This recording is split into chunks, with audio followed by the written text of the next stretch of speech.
Social মিডিয়ায় মালাকার সম্প্রদায়কে নিয়ে কুরুচিকর মন্তব্য করার অভিযোগে রাজ্য জুড়ে তীব্র ক্ষোভের সৃষ্টি হয়েছে। অভিযুক্ত যুবকের বিরুদ্ধে রাজ্যের বিভিন্ন থানায় ইতিমধ্যেই অভিযোগ জমা পড়তে শুরু করেছে। এরই অঙ্গ হিসেবে আজ দুপুরবেলা ঊনকোটি জেলা মালাকার সমাজ উন্নয়ন সমিতির পক্ষ থেকে কৈলাসহর থানায় একটি লিখিত অভিযোগ দায়ের করা হয়। আগামী 3 দিনের মধ্যে অভিযুক্তকে গ্রেপ্তার করা না হলে বৃহত্তর আন্দোলনের হুঁশিয়ারি দিয়েছে সংগঠন।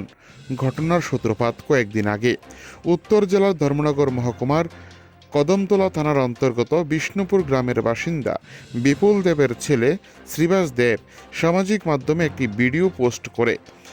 অভিযোগ, ওই ভিডিওতে মালাকার সমাজ ও জাত নিয়ে অত্যন্ত কুরুচিকর ও অবমাননাকর মন্তব্য করা হয়।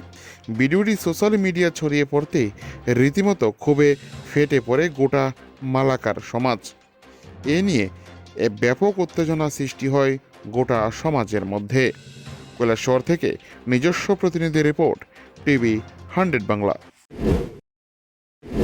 সেটা যদি তারা 3 দিনের মধ্যে কৈলাসহর থানা যদি সঠিক আইনি পদক্ষেপ নিয়ে ওকে গ্রেপ্তার করে বেঙ্গালুরু থেকে না আনা হয়, তা আমরা বৃহত্তর আন্দোলনের কর্মসূচি হিসাবে আমরা সিদ্ধান্ত নিয়েছি। আমরা জাতীয় সড়ক অবরোধ করব, মালাকার সমাজের সম্পূর্ণ স্ত্রী পুরুষ নির্বিশেষে আমরা সেই আন্দোলন আমরা করব।